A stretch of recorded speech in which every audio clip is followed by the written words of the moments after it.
गुजरात के वडोदरा में स्थानीय युवाओं को अहमदाबाद का जैकेट पहनाकर सफाई करवाने मामले स्वेजल व्यास मोर्चा लेकर कॉरपोरेशन पहुंचे। वडोदरा में बाढ़ के बाद अहमदाबाद और सूरत से सफाई कर्मचारी सहायता के लिए आए हैं। उनमें से ज्यादातर युवक स्थानीय होने का मामला सामने आने के बाद सामाजिक कार्यकर्ता स्वेजल व्यास की अध्यक्षता में सफाई सेवकों का मोर्चा कॉरपोरेशन पहुंचा। कॉरपोरेशन परिसर में धरना देते हुए इन कर्मचारियों ने अपना विरोध जताया। खावा बावा कशु कर्यु नहीं ने अमने एवुं मळे के चल पे भर्ती थाय छे तो नौकरी मळशे। आ काम बाम कराई लीधुं બધું પતી ગયું તો કે આ પૈસા ના મળે તો કોને કને પૈસા લેવાના। તેને ના કીધું કે ભરતી થાય છે તો અમે દોડી ગયા તો ભરતી થાય છે તો મહાવીર હોલ ગયા તો કઈ ભરતી નહીં તો પછી આ બધા આ બાજુ આયા 16 નંબરની ઓફિસ છે। અમારા નાના નાના છોકરા છે આજે નોકરી છોડીને અમે અહીંયા આયા છે। અમને રોજ કોઈ આલતું નથી વધારે। आज 500 રૂપિયાના રોજ માટે અમે કામ ધંધો કરવા આયા છે। આ લોકો એવું કહે છે કે અમદાવાદ થી આયા છે, એવું ના ચાલે ને। અમર તો અમારે આ તો નોકરીનું કીધું એટલે ભાઈ અમે આયા। એ તો બધા વાત ઉડાડી હતી એટલે અમે આવી ગયા કે નોકરી આવી મળે। ભરતીનું નામ લઈને કામ પર લગાયા હતા, પછી બપોરે ખબર પડી કે એવું કઈ છે જ નહીં અને એવું કહેવાડ્યું ન્યૂઝ વાળા આયા તો કે કહેજો કે અમદાવાદ થી આયા છે। એટલે અમે કીધું અમે વડોદરા તો અમદાવાદનું નામ નહીં લઈએ। એ રીતના થોડી મગજમારી થઈ ગઈ પેલા એમની સાથે જે કોન્ટ્રાક્ટર હતા એમની સાથે થોડી મગજમારી થઈ ગઈ એટલે પછી એમની જોડે અમે ના પાડી દીધી। એ લોકો કે ન્યૂઝની અંદર તમે કશું કહેતા નહીં અને અમે અમારી પૈસાની વાત કરતી હતી કે અમે અમારા પૈસા આપી દો જે વળતર છે અમારું। એટલે અમને ડાઉટ થયો એટલે અમે પછી ના કામ બંધ કરી દીધું બપોરે 2-2:30 વાગે એટલે અમે કામ બંધ कर દીધું बस।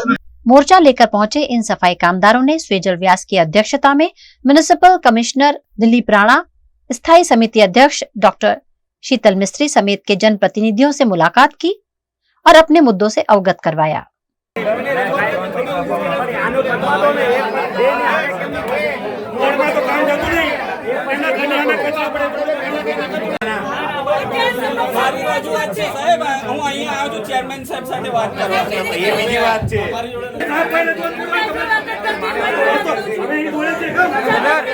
इस मामले वडोदरा महानगर पालिका के म्युनिसिपल कमिश्नर दिलीप राणा ने अपना पल्ला झाड़ते हुए कहा कि ये अहमदाबाद म्युनिसिपल कमिश्नर द्वारा हायर किए गए लोग हैं।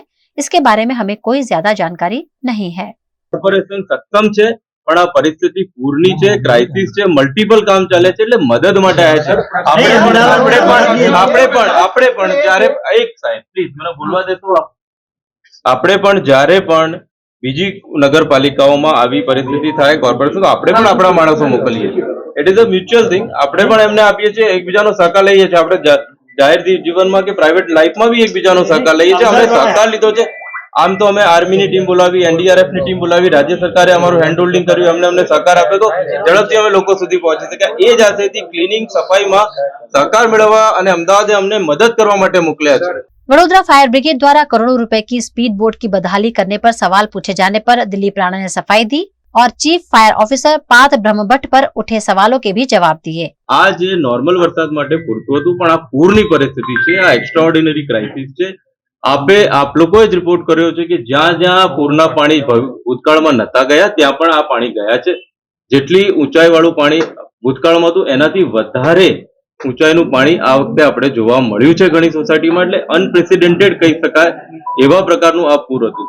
એ પૂરને પહોંચી વળવા માટે અમે જ માન્ય ઉપર અમે જે રાજ્ય સરકારમાં રજૂઆત કરી અને એમને અમારો હેન્ડ હોલ્ડિંગ કરી વડોદરાની જનતા માટે માન્ય ઋષિકેશભાઈ પટેલ અને બીજા માન્ય મંત્રીશ્રી આવ્યા અને એમણે આખી આર્મીની કોલમ, NDRF ની વધારાની કોલમ ઉતારી। એના કારણે અમે લોકો સુધી પહોંચી શક્યા અને એમાં વધારે લોકો સુધી પહોંચવા માટે અમે બીજી બોટનો પણ સહારો લીધો।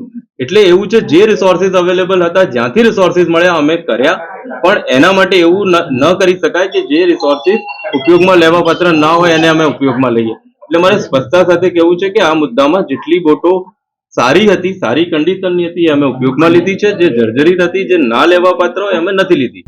અમે ફાયર ઓફિસરને પૂછ્યું છે, માન્ય ધારાસભ્યશ્રીએ રજૂઆત કરી છે કે ભાઈ એમના ફોન નથી લિફ્ટ થતા।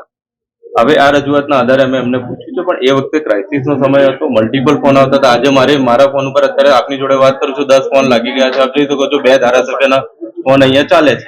એટલે ઘણીવાર આવી કમ્યુનિકેશન ગેપ થતી હોય છે, બરાબર છે। એટલે આવી કમ્યુનિકેશન ગેપ થતી હોય છે, પણ મેં એમને પણ ઠપકો આપ્યો છે કે ભાઈ આપણે માન્ય ધારાસભ્યશ્રી, કાઉન્સિલરશ્રી કે MP સાહેબનો કે કોઈનો પણ ફોન હોય તાત્કાલિક ઉપાડવો જ જોઈએ। હવે અમારી જોડે ફોન આવે છે એટલે અમે ફ્રી થઈને અમે વાત કરવાના છીએ. એટલે એ વખતે મલ્ટિપલ કોલ આવતા હતા પણ તેમ છતાં મેં એમને ઠપકો આપ્યો છે અને મેં એમને કીધું છે કે ફોન ઉપાડે. वडोदरा के म्युनिसिपल कमिश्नर की सफाई के बाद भी उनकी बातों पर सामाजिक कार्यकर्ता स्वेजल व्यास ने सवाल उठाते हुए कहा कि कर्मचारियों के प्रति व्यक्ति 3,000 रुपए लेकर उन्हें सिर्फ 500 रुपए दिए जा रहे हैं. ऐसे में ये भ्रष्टाचार आखिरकार कर कौन रहा है? કોન્ટ્રાક્ટર અમદાવાદથી આવીને લોકો પાસે 2 દિવસ કામ કરાયા, 3,000 રૂપિયાની નક્કી કર્યું છે, 500 રૂપિયા આલ્યા, 2,500 રૂપિયા ખિસ્સામાં નાખ્યા, કરોડો રૂપિયાનો ભ્રષ્ટાચાર કર્યો. કમિશનરને પૂછે તો કમિશનર સાહેબ એવું કહે છે કે ભાઈ અમને નથી ખબર કે કોન્ટ્રાક્ટર કોણ છે. તો આ કઈ જાતની લાલિયાવાડી છે? કોને આ કરોડ રૂપિયા ખાતા હતા? શું કોનો અંદર હાથ છે એની જાંચ થવી જોઈએ. બીજું કે આ યુવાનો જોડે 2 દિવસથી જે કામ કરાયું છે એનું વળતર નથી આપ્યું, ખાવાનું નથી આપ્યું, પાણી નથી આપ્યું, કશું ને રસ્તે મૂકીને ભાગી ગયા. તો કોન્ટ્રાક્ટર પર એક્શન લેવાય ને આ યુવાનોને એમનું વળતર તાત્કાલિક ધોરણે આપવામાં આવે અને સાથે એમને વડોદરા માટે સ્વચ્છતા માટે કામ કરવું છે. તો એમને વડોદરામાં સ્વચ્છતાની બહુ બધી જગ્યાઓ ખાલી છે તો એમાં એમને કામ કરવાનો અવસર આપે એવી વાત કરી છે. અમારી માંગને કમિશનર સાહેબે સ્વીકારી છે.